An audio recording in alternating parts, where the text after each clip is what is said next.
कार्तिक मास महात्म्य का 26वां अध्याय। श्री विष्णु की कृपा से आज तुमको राह बताए।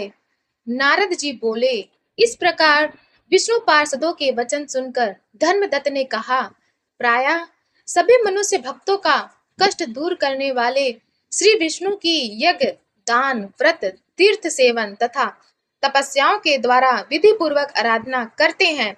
उन समस्त साधनों में कौन सा ऐसा साधन है जो भगवान विष्णु की प्रसन्नता को बढ़ाने वाला तथा उनके सामीप्य की प्राप्ति कराने वाला है।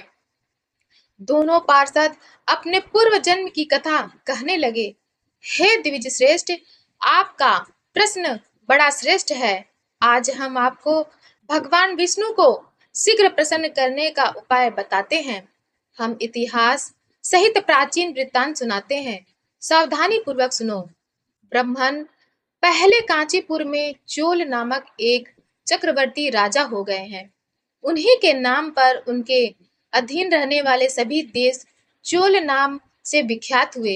राजा चोल जब इस भूमंडल का शासन करते थे, उस समय उनके राज्य में कोई भी मनुष्य दरिद्र, दुखी, पाप में मन लगाने वाला अथवा रोगी नहीं था।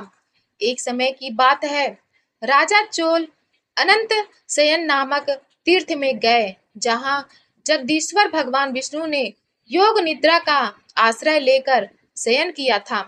वहां भगवान विष्णु के दिव्य विग्रह की राजा ने विधि पूर्वक पूजा की। दिव्य मणि, मुक्ता फल तथा सुवर्ण के बने हुए सुंदर पुष्पों से पूजन करके साष्टांग प्रणाम किया। प्रणाम करके जो ही बैठे, उसी समय उनकी दृष्टि भगवान के पास आते हुए एक ब्राह्मण पर पड़ी, जो उन्हीं की कांची नगर निवासी थे। उनका नाम विष्णुदास था। उन्होंने भगवान की पूजा के लिए अपने हाथ में तुलसी दल और जल ले रखा था।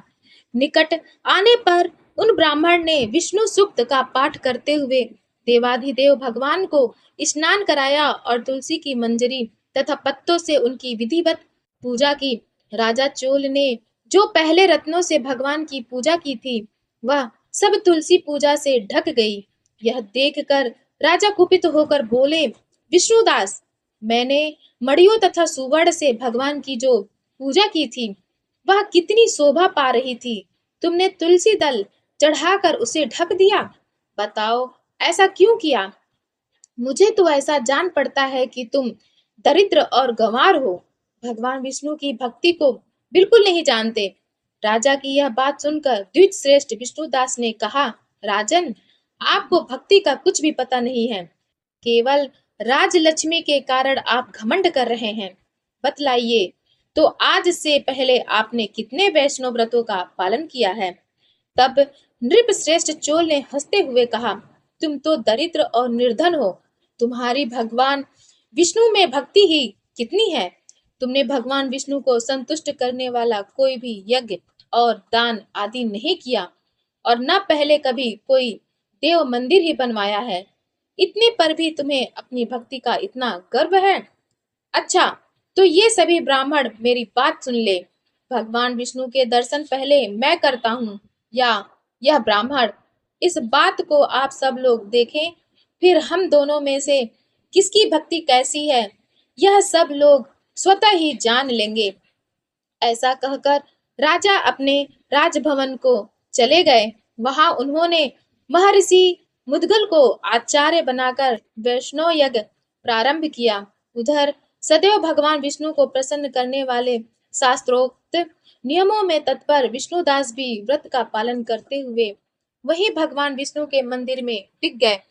उन्होंने माघ और कार्तिक के उत्तम व्रत का अनुष्ठान, तुलसी वन की रक्षा, एकादशी को द्वादश अक्षर मंत्र का जाप, नृत्य, गीत आदि मंगलमय आयोजनों के साथ प्रतिदिन षोडशोपचार से भगवान विष्णु की पूजा आदि नियमों का आचरण किया। वे प्रतिदिन चलते फिरते और सोते हर समय भगवान विष्णु का स्मरण किया करते थे। उनकी दृष्टि सर्वत्र सम हो गई थी। वे सब प्राणियों के भीतर एकमात्र भगवान विष्णु को ही स्थित देखते थे। इस प्रकार राजा चोल और विष्णुदास दोनों ही भगवान लक्ष्मीपति की आराधना में संलग्न थे। दोनों ही अपने अपने व्रत में स्थित रहते थे और दोनों की ही संपूर्ण इंद्रियां तथा समस्त कर्म भगवान विष्णु को समर्पित हो चुके थे। इस अवस्था में उन दोनों ने दीर्घ काल व्यतीत किया। कार्तिक मास कथा महात्म्य की अगली अध्याय जानने के लिए हमारे चैनल सनातन कथा संग्रह को लाइक करें, शेयर करें और सब्सक्राइब करें। धन्यवाद।